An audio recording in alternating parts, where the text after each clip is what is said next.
Hello everyone. I wanted to start off this post by saying that aliens are indeed real. Many people won't believe me or my story, but I know the truth. I'm telling all of you this story because I feel guilty for what I had done that night. And I also want to warn you about the atrocities that are going on all around the world. I'm a single 29-year-old man living in Willow Creek, Oregon, in a small home that I can barely afford. I usually work long hours to make ends meet at a job that I hate. My friend and love life are practically non-existent, and I really have no clue what I'm doing with my life. I truly have no purpose. I don't have any siblings, and I'm not particularly close with my parents anymore ever since they kicked me out of the house, leaving me homeless for a few months. You're probably wondering why I'm telling you all of this and why my life sucks. I'm doing this because I believe that is why they chose me. And by they, I mean the Hollywood little green men, although this time they were real. I was settling down for the night like I have done countless Sunday nights before. I grabbed an ice-cold beer, sat on my couch, and put on the football game, American football that is. I was particularly interested in this game because I had placed a bet that the Seahawks would beat the Cardinals. I really shouldn't have been betting with money I really didn't have, but I digress. Anyways, the game was about 3 minutes left in the fourth quarter when I began to hear the neighbor's dogs barking like mad, rabid wolves. Not only that, but the wind also began to slowly pick up a little bit. Normally, my little part of town was quiet around this time with not much commotion, so I did think it was a little odd that such events were happening. I decided to step up from my dirty, beer-soaked couch and stretch out my legs on the front porch to my house, curious about the unusual nature of the atmosphere around it. I noticed something almost immediately when stepping outside. All the homes in my little neighborhood were void of light. Their homes were sat with no lights on. I also noticed that the street lamps were also turned off. This was an odd scene because it was already dark outside. Why would no one have their lights on? Was there an issue with the grid? While pondering these thoughts, I noticed another strange thing. The sound from my TV was off. I turned around to find that my home was also void of light. My kitchen, living room, and TV lights were all turned off without me knowing. I began to feel an instinct of worry, but knew that this issue would most likely resolve itself in the morning. Plus, I had an early shift tomorrow, so I thought that I should get some well-needed rest. I headed to my room, laid down on my mattress, and fell asleep. I woke up only to find myself in a dark scene. Cold metal pressed against my body, an awful smell that made its way into my nose, and a woman crying to my right. She looked to be young, about the same age as me, maybe a little bit younger. I also noticed that I had heavy metal chains wrapped across my hands and around my neck. My vision was blurry, and I couldn't see much. I began to panic, thinking I was dreaming until the woman, in a somber voice, said to me, "Thank God, you're awake. I thought they killed you too."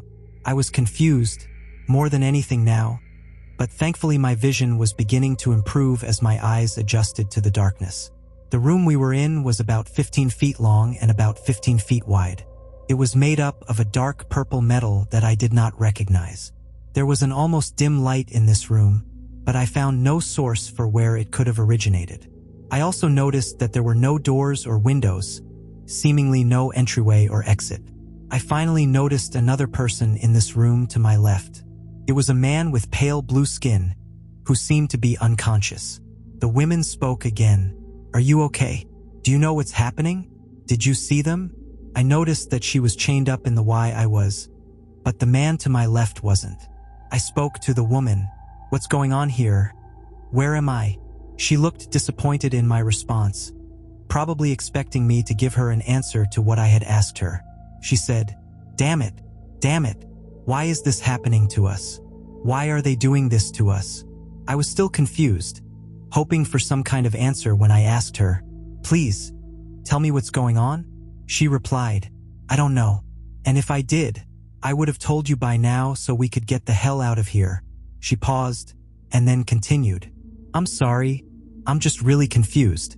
And so was I, but I needed information, so I said, "Can you tell me what you know? Even if it's just minor details." She replied with a sad expression, "Okay, here's what I know. I live in Phoenix, Arizona, and was having dinner with my roommates when the lights went out. We thought nothing of it and went to bed. When I woke up, I was just here, alone. And then sometime later, that wall in front of us somehow morphed into a doorway. 2, maybe 7 feet tall, white figures came through the doorway dragging that man's body into this room. I couldn't see them well because my vision was very blurry, so I didn't get a good look at them. But what I did notice was something that you don't need eyes for. I heard that man screaming in terror, like he was being burned alive, only he wasn't. He was looking up at those things in horror. One of them lunged its so-called hand, if that's what you could call it, into the man's throat. The man began to choke and make the most gut-wrenching noises I have ever heard a human make. The man was suffocating and suffering. He dropped to the floor after a few moments. He was dead. The other thing in the room began to make noises that almost sounded like displacement. It seemed angry at what the other one had just done. They tossed the man's now deceased body into the room, and he's been there since. I later passed out in exhaustion and woke up to you lying next to me, chained up in the way I am. And now we're here. I was shocked at the words she spoke. I didn't want to believe it. I was terrified, praying to a God that I didn't believe in to take me out of this hellish nightmare. Just as the woman was about to speak again, the wall in front of us began to shake, exposing a doorway that was not there before. Sure enough, 2 tall white figures stood at the doorway, only this time I could clearly see their distinct, horrid features. They both indeed stood around 7 feet tall and were purely white. They were naked, wearing no clothes, but they had no reproductive organs that I could see. They were in the shape of a human but had no fingers or toes. Their skin was smooth with no hair, bumps, or grooves. And what stood out the most was that they had no eyes or nose. They indeed had a mouth though, which one of them began to speak with. Its words were incomprehensible, spewing out noises that made no sense and had no pattern.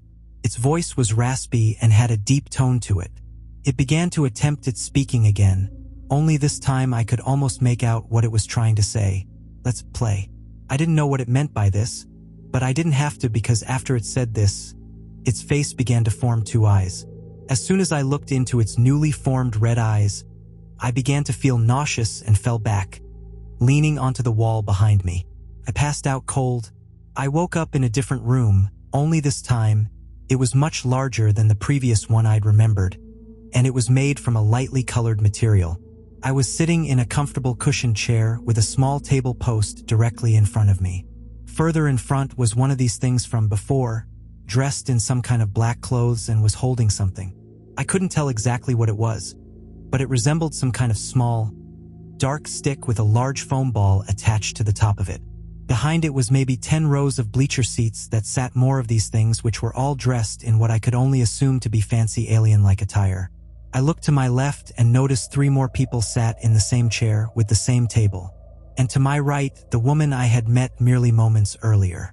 All 5 of us were chained down to these chairs, so that none of us could escape. The being in front of all of us began speaking to the group of its kind. The lights got dim as it spoke.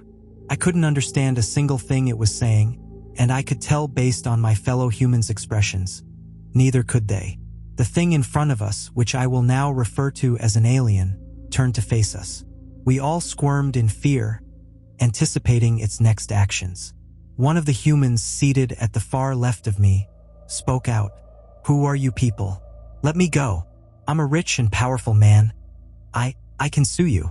I've got good lawyers that see it." Just before the man could finish his sentence, the alien pointed at him. The whole room went dark, except for a dim, red spotlight aimed directly at the man. The man said, "WH, what's happening?" He began to scream, which slowly built up more and more in volume, until I needed to plug my ears from how loud he was belting out.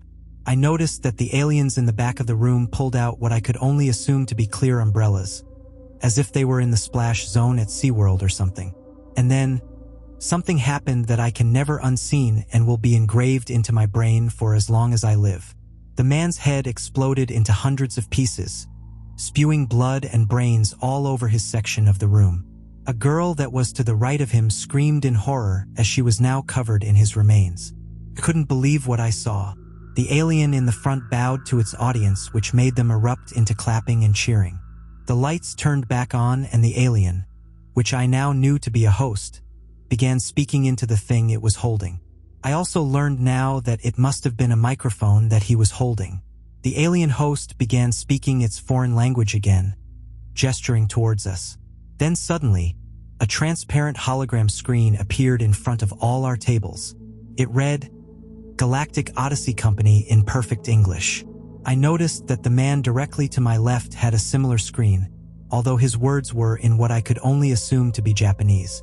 From this, I learned that these aliens tailored our screens to our own native languages.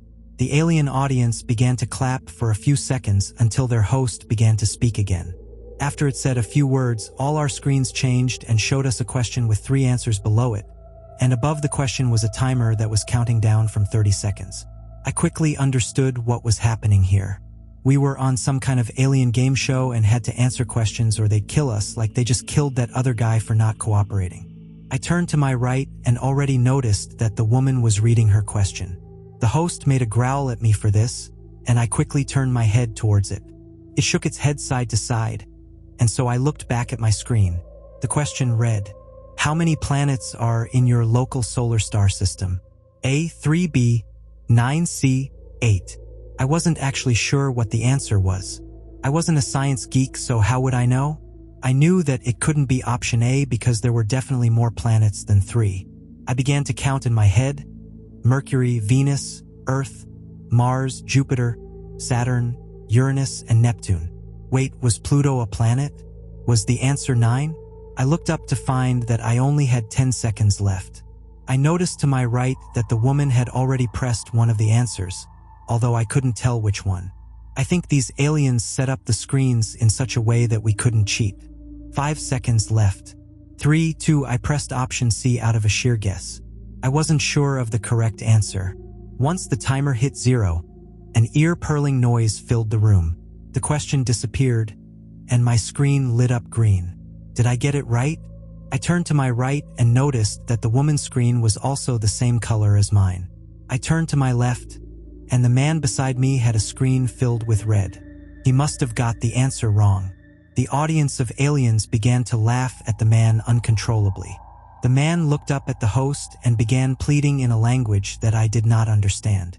The lights went dark, and the man sitting next to me was only illuminated by a dim, red light. He began to scream in a way like the previous man, and I covered my face with my hands, knowing now what was to come. He gave one last screech when I heard it, the sound of a human head being blown to bits. I was covered in his blood, but not as much as I was expecting. The girl that was to the left of that man had a green screen like mine, so she got the answer correct as well.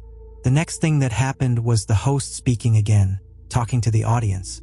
It turned to us as well and began clapping at us for passing the first round. It murmured in a barely understandable voice, saying, "Congratulations." After he said this, the audience began clapping. They all stopped after our next question appeared in front of us on our screens. At this point, there were only 3 of us left, and I had to answer all the questions correctly to survive. I gulped and read the next question. Which element is commonly used as fuel for warp drives in interstellar travel? A dilithium, B, unobtainium, C, trilithium. What the hell? How was I or any of us supposed to know the answer to this? For all I knew, warp drives weren't even real. Or were they? Did I really have to make another guess? With mere seconds left, I made a complete and utter guess. I chose option C once again. After I selected it, my heart sank once the red light from my screen illuminated my face. I honestly didn't feel scared or worried. I felt confused and in denial. This had to be a dream. I couldn't have gotten the question wrong. I can't die. There's so much that I still wanted to do. I turned to my right and noticed that the woman had a green screen. She had gotten the answer right. I was happy for her. I didn't know her, but I wished the best for her and hoped that she could escape and get the story out there of what had happened to us all tonight. But then, I turned to my left and noticed that the other remaining girl had a red screen, just like mine. What did this mean? Do we both die now? The host then began to speak, as the audience awed at his words. Then, 2 buttons showed up on both mine and the girl's screens, 1 red button and 1 green button. I didn't know what it meant, but I soon realized that it was a speed test as there was a 5-second timer above the 2 buttons. I looked at the girl and she looked at me. I turned as quickly as I could and raised my right hand to press the green button as the girl did the same. As soon as I pressed it, the room went dark, only illuminating the girl with the same dim, red light as before. The girl turned to me and began cursing me. She screamed, "You damn cheater. He cheated. Please, give me one more chance. PLE." She stopped talking and began screaming a horrid scream. And then, pop, just like the others. Once again, the alien crowd began cheering, but I couldn't help but feel guilty. I felt that I had just murdered that poor girl. I know it wasn't my fault, but I still pressed that button. 2 of us remained. The next question appeared, only this time it was a short answer question. The question read, "What is your biggest regret?" I'll admit, I wasn't expecting a written response question, nor the question itself. Then again, I also wasn't expecting to get kidnapped by aliens tonight. I looked more at my screen and noticed that we both seemed to get extra time for this question, with the timer now reading 2 minutes. I'm glad we received extra time because I really couldn't think of an answer. I thought as hard as I could, but I froze up. I looked up and saw that a minute had already expired. I was beginning to panic until I remembered my parents. I remembered how life used to be. We used to see each other every week. We would talk about our days, grill some food, play board games. I remembered how I felt during those days. I remembered that I used to be happy. I wished that I had spent more time with them before everything went downhill. That was my biggest regret. I was about to type my response until I realized that there was no need to. The screen somehow knew exactly what I wanted to say. The time expired and I anticipated the response, except this time there was no red or green color. The host began speaking to the audience and the finely dressed aliens suddenly had their own translucent screens in front of them with only 2 symbols on them that I did not understand. Although I did understand what it meant, this was a vote, and the audience was our judges. My heart was racing like I was running a marathon. They were the ones who would decide our fate. The aliens in attendance began pressing one of the symbols almost all at the same time, with a few still taking a few extra moments to decide. Ultimately, once they all made their selections, there was a brief pause and the room went silent, until my screen had flashed green and the woman's screen had turned red. My heart began to settle down because they chose me. The woman began to tussle with her chains in an attempt to release herself, but there was no escape. The host turned towards me and with a wave of its arm, my chains were undone. I was free, but I did not run. I wasn't sure what to do, so I stood up. The host raised one of its arms, morphing the microphone it had been holding into something. The thing it had created resembled a gun, albeit nothing like the weapons that we humans have ever created. It handed me this gun and gestured towards the woman. I immediately understood what it was wanting me to do. The entire crowd of aliens stood up from their seats in anticipation. Time seemed to slow down as the woman to my right, a stranger, turned to me and said, "Please don't do it. I beg of you, please, don't do it." She had tears pouring from her eyes, which were bloodshot red. She kept pleading with me, begging me not to do it, and I didn't blame her. I didn't want to shoot her, but I did want to survive. I wanted to live so very badly. I would do whatever it took to get out of this goddamn place. And so, I said, "The woman, I'm sorry. I'm so sorry." I squeezed my finger and pulled the trigger. The bullet had viciously pierced right through the front of the poor woman's skull and out the other side at a high speed. Her lifeless body dropped to the floor, and as did mine. I dropped to my knees, crying for what I had just done. The audience began cheering the loudest they ever had tonight. They began throwing black roses towards my direction as a triumphant song began playing. The host crookedly walked over to me and attempted to speak my language once more, saying, "Yo, you, W in." The crowd continued its roar of applause and amusement, and I continued my cries of guilt, but I couldn't help but feel happy that I won this horrible game. The host looked towards me, and I noticed that his face conjured the same red eyes that I saw from the other alien from before. I began to feel lightheaded and fell backwards as my vision faded to black. The last thing I heard was the unforgettable cheers from my audience. I woke up and found myself in a field, which I later found out was about 15 miles away from my house. It was still dark outside and only the moon and stars illuminated the field. I heard the soft roar of an engine from above and looked up to see a massive, dark sphere rotating about a mile above from where I was. It stood stationary there for a moment, and then soared off into the sky and out of the atmosphere, never to be seen again. The aliens must have dropped me off here and let me go as my reward for winning their disgusting game. However, I couldn't believe that I was actually back on the ground. I felt so grateful to be alive until my memory hit. I had killed someone and I had to remember that and live with all the events that had transpired that night for the rest of my own morbid life. I couldn't help myself and threw up in the field. I wanted more than anything to wish this whole experience away, but I knew that it wouldn't. I began my walk back to my town and back home. I'm still processing everything that happened that night and I'm not sure what to do with this information. I hope that none of you have to go through this, and I hope that the aliens do not choose you for their next game.